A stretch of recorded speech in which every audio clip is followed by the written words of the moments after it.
Hello. So, got here today. My heart is overflowing right now.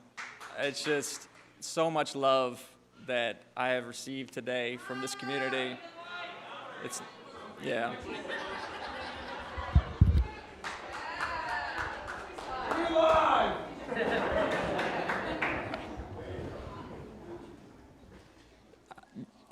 I love you guys.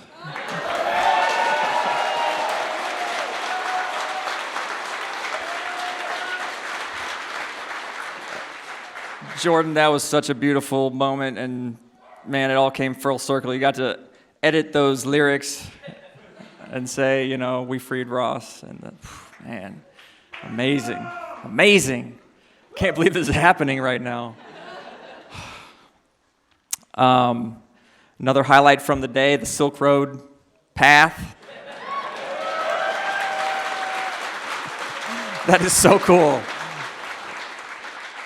Got to walk down that thing and you guys get it, you know, there it is.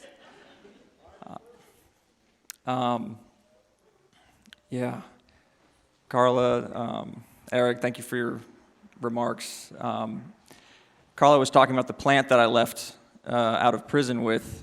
Who knows about Leif Erikson? Leif Erikson is from here, probably about that tall right now. It's incredible. He's just thriving. Barely clung to life on the windowsill of my prison cell for many, many months. But y'all liberated me, and I liberated Leif while I was at it. So we go way back. Even though we're meeting for the first time, we go way back because, you know, when I got arrested all those years ago, it just turned my life upside down, and it turned my family's life upside down. And, you know, I think a lot of people didn't know what to make of it. You know, there was a lot of slander going on. You know, they try you in the court of public opinion before they try you in the court of law, and so people didn't know what to think. But my mother knew me, and she got out there and started talking to people, and the most receptive ears that she found were right here in PorcFest.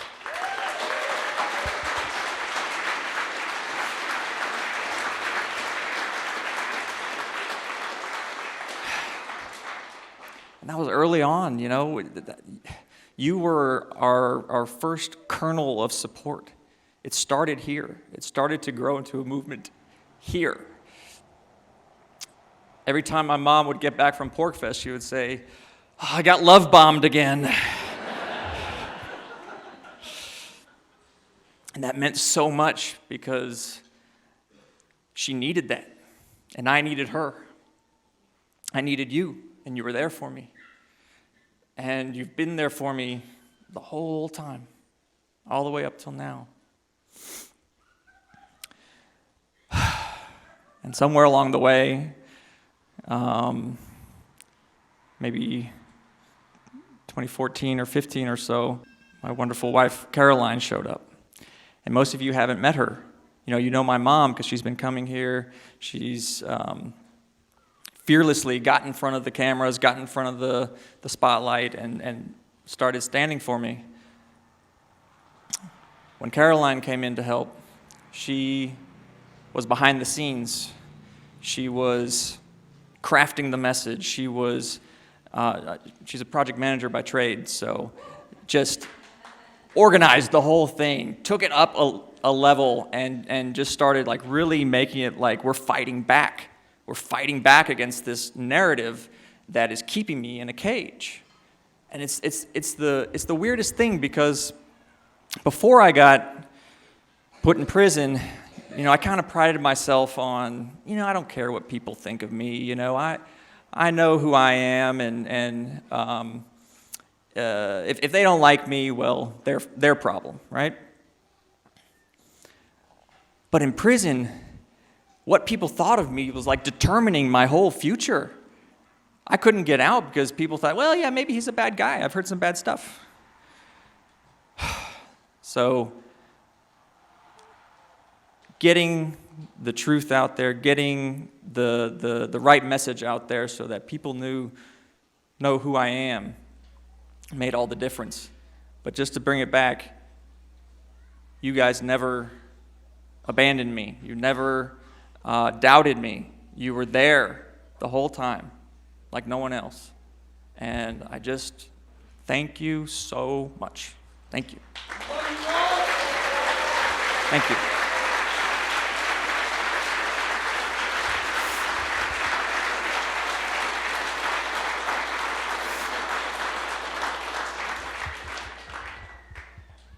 So, who was here at PorcFest 2017? Wow, a lot of regulars. Okay. Well, you're going to get a repeat performance. I apologize in advance. But I brought with me a letter that I wrote you that year that I believe my mom read for you. And I just want to read it again because I feel like it brings everything full circle and just puts it in perspective where I was then when you were supporting me, and now the result of all that support, me being free on this stage. So this was June 8th, 2017. Hey, PorcFest. Hey. I got some bad news recently. It looks like the feds want to hold on to me a little longer. So I can't be there with you this year again. Mostly, I want you to know that while the ruling was disappointing, just an aside, this was the appeal, it's not discouraging. I've not given up on freedom. Sorry, I haven't used technology in like almost 12 years. So,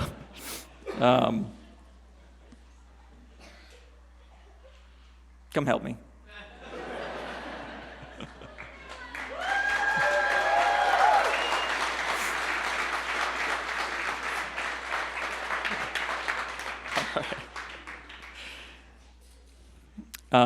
Okay, so the ruling was a court ruling for my appeal. So it's not discouraging. I've not given up on freedom and hold out hope that the Supreme Court, a presidential pardon, or some other legal avenue will right the wrong that's been done to me. Someday, whether it's because I've finally been vindicated or because there's no recourse left, I'll tell my side of the Silk Road story and set the record straight. Your faith in me and all of your support in the meantime is truly inspiring. I draw strength from you daily and find the will to keep fighting. Epictetus, a Stoic philosopher, once said, "It's not events themselves that disturb people, but only their judgments about them." When the appellate court affirmed my conviction, all that actually happened was some men wrote some words down. No one died. The next day was largely the same as the one before it. Life goes on. Our only choice is how to live this day and then the next. Whatever difficulties you face right now, put aside your judgments about them and live what life you have to the fullest. Our days are too short and precious to waste. All my love, Ross.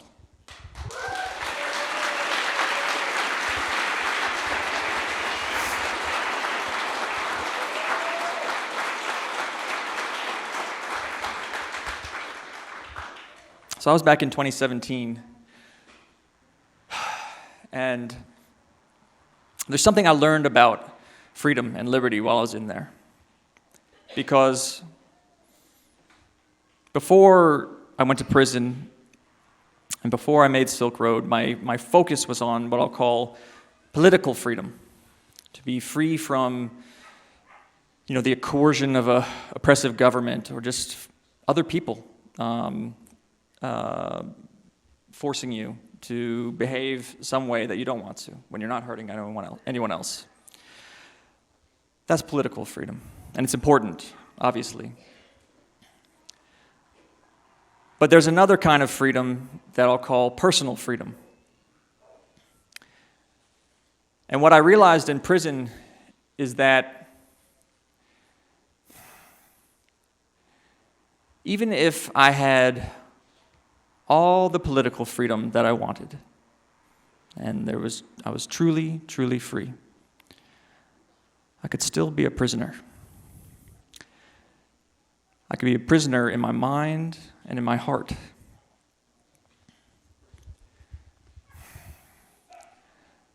I wanted out of that cage so, so bad. There were days when it was just every fiber of my being was like, oh, get me out of here. I can't take another day. And sometimes those days stacked. And the next day, it just got worse.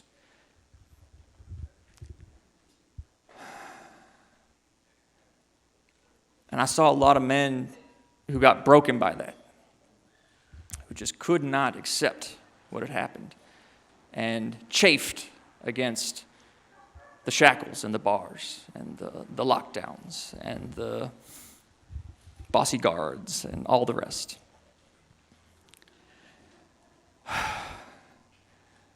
But eventually I saw that this is not helping. Resisting what had happened to me was draining me. They took my body, but I was giving them my mind. You understand what I'm saying?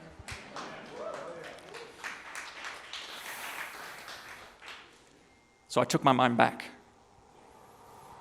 I said, I get to choose how my day goes. I'm going to, yeah.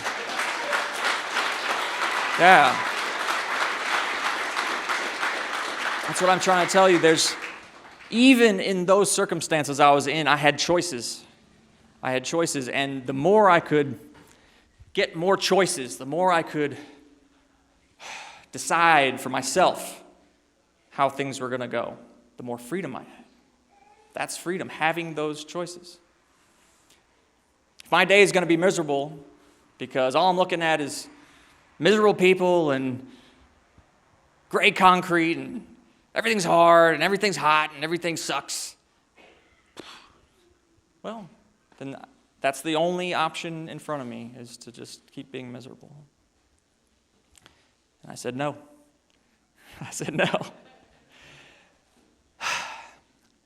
And so when I realized that, wow, I have this freedom, I wanted to understand that. I wanted to understand what gives me this freedom and what is it that imprisons me in my mind. And the root of it is desire. Desire. We all have desires. It's part of our human condition. And for me, my desire was freedom, physical freedom, political freedom. I want out. I want out of the cage, right? And not getting what I wanted, hitting up against the walls every day, it was killing me. I was suffering over it. And so, in order to break free from that cage, what I had to do was, and it's going to sound crazy, it's going to sound paradoxical, I had to give up that desire. I had to stop wanting it so bad all the time. There was a moment, I was imprisoned in Tucson, Arizona. Who's been to Tucson, Arizona in July? It's the hottest place on earth. At least it seemed that way. It gets up to like 115, and it's dry heat, intense sun. But you got to get outside. I mean, it's just one-way track to depression if you don't get outside in prison, and probably anywhere. So I was out there on the rec yard. People running around. I was just sitting there on the bench. And, every reason in the world to desire a change of state. Gosh, it could be cooler. Gosh, I could be with my family. Gosh, those annoying people over there could shut up. Just on and on and on. No end of possible ways that I could complain about my life. And there was this moment that I'll just never forget where I just stopped. I just stopped wanting anything except for what I had. And it was like the most liberating experience I've ever felt. I was so at peace. I felt so happy. I don't know how it's even possible looking back on it, but I was happy just sitting there on that bench, hanging out, feeling the heat, watching the pigeons. The call went out on the intercom, yard recall, yard recall. Means it's time to go back to the cell. Just sitting there. Didn't even, eventually I was like the last person on the yard, like, okay, I'll walk back to the cell. And I'm sharing that with you now because, well, first let me point something else out. Because I think that it's so ingrained in us to want. More, better, different, achieve, and it's rooted in survival. We need more. We need to secure ourselves. We need. And to hear something like this, I think there's part of us that says, he's crazy. If I stop wanting, if I stop desiring, I'll starve to death. I gotta want food. I gotta want shelter. What's he talking about? I promise you it's gonna be okay. Yeah, you can put that burden down sometimes. And I believe that by discovering this way out of the mental prison of desire, I was actually more effective in bringing about the outcome that I wanted, which is freedom. And I'm not entirely sure how to pinpoint the mechanism, but I think it had something to do with being more likable. When you're just at peace, people like you more. When I'm not pissed off because I'm not getting my way and fighting with my wife or my mom, they're going, he's just such a good guy, he needs to get out. And I see more clearly when my mind is not clouded by desires and my attention is not being pulled in every direction. And I can see, I need to show the people in my life a little more love right now. I need to be a little more grateful for what I have. I need to, get the attention off myself and see where I can help out with the people around me. And there was no end to people who needed help where I was. So I chose to talk to you about this today because it may be the case that some of you are in the mindset that I was before I created Silk Road, where I wanted more freedom. I wanted liberty. I felt that I was righteous and that the way the world was wrong. I wanted a state change. State meaning like the state of the world, right? And I wish that I had hit pause and let go of that for a minute and gained a little perspective. Because after going to prison, perspective was forced on me. I had to face my mother's tears.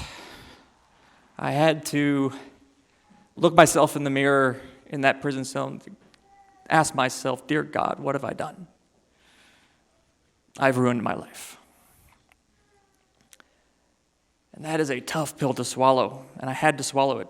That was the only way to accept that, in all likelihood, I'll be looking at myself in this mirror and watching the man looking back at me grow old and gray and eventually sick, and then I'll die. And it's just a miracle that didn't happen. It's a total miracle. And it was. And, you know, God is love, and the love that you showed me was divine, and the outcome is a miracle. The fact that President Trump survived the campaign, that he saw the political capital that was in you and so many others who supported me, that he, unlike so many politicians, was true to his word, almost to the hour.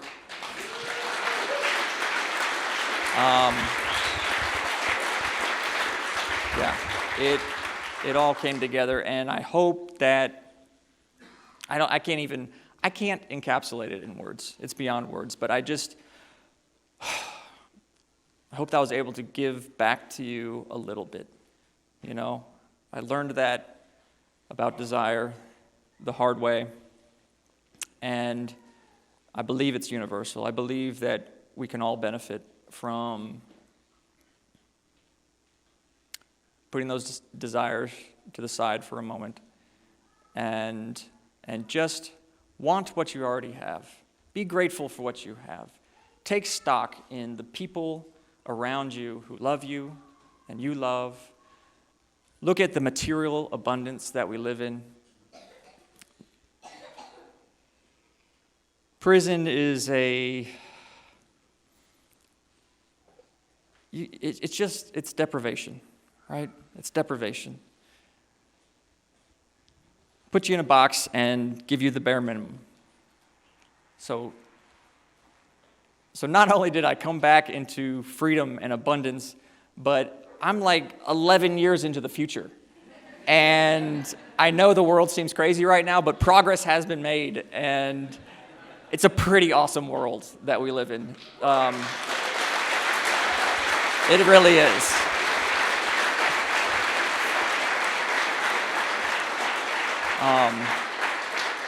So again, it doesn't mean, you know, just give up all goals and planning and desire. Desire is always going to be there. You're not going to lose it. It's going to come back. Let's just put it down for a minute. That's it. And the benefits outweigh the costs. Okay, the little time that you spent not straining against reality, you'll gain back in peace and energy and just effectiveness in your life. So thank you for your attention, and thank you for freeing me. I love you. God bless.